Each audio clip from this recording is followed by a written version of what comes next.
안녕하세요, 블랙사입니다.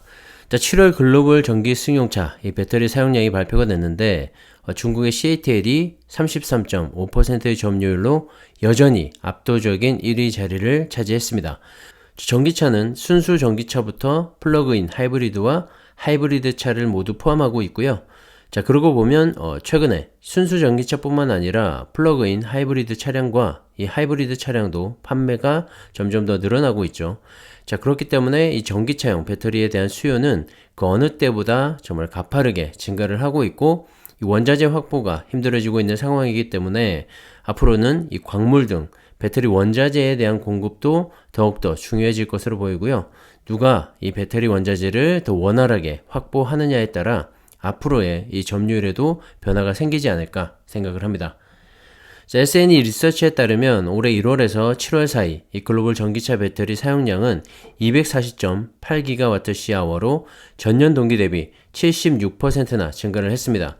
자, 240.8GWh 가운데 이 중국의 CATL이 83.6GWh로 34.7%의 점유율을 가져갔고, 이 기간 동안 무려 110.6%라는 성장률을 기록하면서 정말 압도적인 1위 자리를 다시 한번 공고히 하기도 했습니다. 정말 무서운 상승세고요. 자, 점유율에서 2위와의 격차를 2배 이상 벌리면서 이 점유율 확장을 이어가고 있는 모습이죠. 자, 안타깝게도 2위는 LG에너지 솔루션이 차지를 했는데 점유율 14.2%로 3위인 BYD와의 이 격차마저 줄어들고 있는 상황이라서 2위 자리마저 위태위태해 보이긴 합니다. 자, 전년 동기 대비 겨우 9% 성장에 그치면서 작년에 점유율 23%보다 많이 떨어지게 됐고요. 아무래도 국내 배터리 3사는 현재 짓고 있는 미국 공장이 가동이 되는 그런 시점에 점유율 상승을 기대해 봐야 할 것 같습니다. 자, 그 사이에는 이 중국의 강력한 내수 시장을 바탕으로 성장을 하고 있는 CATL과 BYD의 이 성장을 따라가기는 힘들어 보이고요. 자, 올 한 해 동안에는 이 점유율에서 뒤처질 수밖에 없지 않나 생각을 합니다. 자, 그리고 3위를 차지한 BYD가 있는데, 자, 204.7%의 놀라운 이 성장률을 기록하면서 12.6%까지 점유율을 늘리고 있는 모습이죠. 자, LG 엔솔을 바짝 뒤쫓고 있고, 이런 성장세라면 올해 하반기에는 이 2위 자리까지 올라서지 않을까 생각이 들기도 합니다. 자, 그리고 5위와 6위를 차지하고 있는 SK온과 삼성 SDI가 있는데요.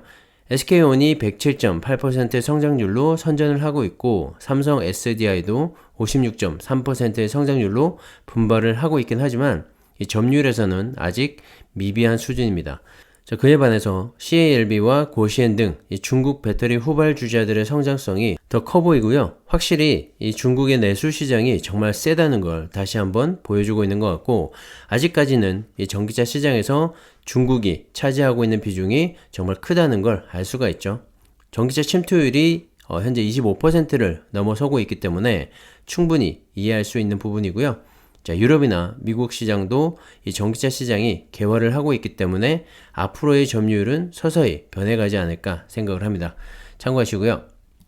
자, CATL과 BYD 등 이 중국의 배터리 업체들이 강력한 이 중국의 내수 시장을 바탕으로 성장을 하고 있다는 걸 잘 알 수가 있는 것이 바로 이 중국 지역을 제외하게 되면 글로벌 전기차용 이 배터리 시장 점유율에서 순위가 바뀌게 되는 건데요. 자, LG 에너지 솔루션이 이 중국을 제외한 글로벌 전기차용 배터리 사용량 순위에서 1위 자리를 차지했습니다. 사실 중국 지역을 제외하게 되면 LG 엔솔이 계속해서 1위 자리를 지켜오고 있는 건데요. 자, 29.5%의 점유율로 1위를 차지했죠. SK온과 삼성 SDI 역시 14.7%와 11.4%로 4위와 5위 자리를 차지했는데, 자, 그렇다고 이 국내 배터리 3사가 마냥 좋을 때는 아닌 것 같습니다. 왜냐하면 이 3위를 차지한 CATL의 상승세가 정말 무섭기 때문인데요. 전년 동기 대비 119.2%의 성장률로 2위를 차지한 파나소닉을 정말 바짝 뒤쫓고 있죠. 2위와 3위 간의 격차가 불과 0.9%이기 때문에 언제든지 2위까지 올라설 수 있는 CATL입니다. 다시 말해서 이 CATL이 중국뿐만 아니라 이 중국을 제외한 글로벌 시장에서도 점유율을 점점 더 늘려가고 있다는 말인 거죠. 자, CATL은 최근에 독일의 해외 첫 번째 공장을 가동하면서 유럽 지역 이 공략에 나서고 있고 헝가리 등지에 두 번째 공장을 건설하기 위해서 이 부지를 물색 중에 있죠. 전기차 3대 시장 중에 중국은 이미 잠식을 했고 유럽과 북미 중에서 유럽 시장으로 먼저 진출을 하는 모양새입니다. 최근에 중국과 미국 간의 마찰로 인해서 시애틀의 북미 시장 진출을 잠정 중단한다고 밝히기도 했었죠. 때문에 유럽 시장 공략에 더욱더 박차를 가하고 있는 모습이고요. 미국도 이에 질세라 최근에 인플레이션 감축법을 통과시키면서 이 중국의 배터리 성장세에 제재를 가하고 있는 모습입니다. 국내 배터리 3사를 비롯한 2차전지 소재주들이 수혜를 입을 것으로 예상이 되긴 한데 또 배터리 원자재인 광물을 놓고 이 중국을 배제하는 그런 전략 때문에 국내 2차전지 관련 기업들이 난색을 표하기도 했죠. 사실 배터리 소재의 50% 이상 혹은 이 광물에 따라서 80% 이상을 중국에서 수입을 하고 있는 실정이라서 당장 이 중국을 배제할 수가 없기 때문에 해결 방법을 모색 중인 것 같고요. 그로 인해서 국내 2차전지주들이 최근에 조정을 좀 받는 그런 모습이기도 합니다. 또 반사이익이 예상되는 광물 수익 관련주들이 최근에 좀 들썩이는 모습을 보이기도 했는데요. LX 인터내셔널 같은 경우엔 최근에 60% 넘는 그런 폭등을 이어가고 있죠. 포스코 케미컬 역시 이 포스코 홀딩스를 통해서 중국 이외 지역에서 이 광물 수입이 상대적으로 원활할 것으로 보여서 최근에 이 주가 흐름이 좋고요. 폐배터리 활용에 대한 이슈도 부각이 되면서 관련주들이 급등을 보이기도 했습니다. 새로운 법안에 따른 수혜주에 대한 그런 투자도 물론 좋겠지만 단타가 아닌 좀 더 큰 그림에서 2차전지에 대한 투자를 이어갔으면 하고요. 결국 이 전기차의 확장에 따른 2차전지 배터리의 성장은 거스를 수 없을 것 같습니다. 최근 조정에 힘들어 하시기도 할 텐데요. 주가의 상승과 하락은 결국엔 이 기업의 실적이 말해준다는 걸 잊지 마시고 미래 가치도 중요하지만 당장 눈앞의 실적도 잘 체크하면서 투자하시면 좋을 것 같습니다. 변동성을 완화해 줄 수 있는 보다 안정적인 투자를 원한다면 ETF에 대한 투자를 들 수가 있겠죠. 타이거 2차전지 테마나 코덱스 2차전지 산업과 같은 ETF를 통해서 개별 종목보다는 수익이 낮을 수 있겠지만 보다 안정적이고 변동성에도 흔들림 없이 중장기로 이렇게 모아갈 수 있기 때문에 추천을 드리고요. 참고해서 투자하시면 좋을 것 같습니다. 최근에 타이거 차이나 전기차 ETF도 조정이 좀 길어지고 있죠. 앞서 말씀드린 것처럼 시애틀과 비아디를 비롯한 이 중국 2차전지 기업들의 성장은 정말 대단한데 주가는 조정을 보이고 있습니다. 여러가지 이유가 있겠지만 제 생각에는 먼저 미국의 인플레이션 감축법 통과가 적지 않은 그런 영향을 미칠 것으로 분석이 되면서 주가 하락으로 이어지고 있는 것 같고요. 그리고 얼마 전에 중국 청도 지역이 또다시 이 봉쇄에 들어갔죠. 심천 지역도 마찬가지고요. 아직까지 코로나 상황이 확실하게 해결되지 않고 있다는 말이고 언제 또다시 봉쇄가 될지 모른다는 그런 불확실성이 시장을 짓누르고 있는 게 아닌가 생각이 됩니다.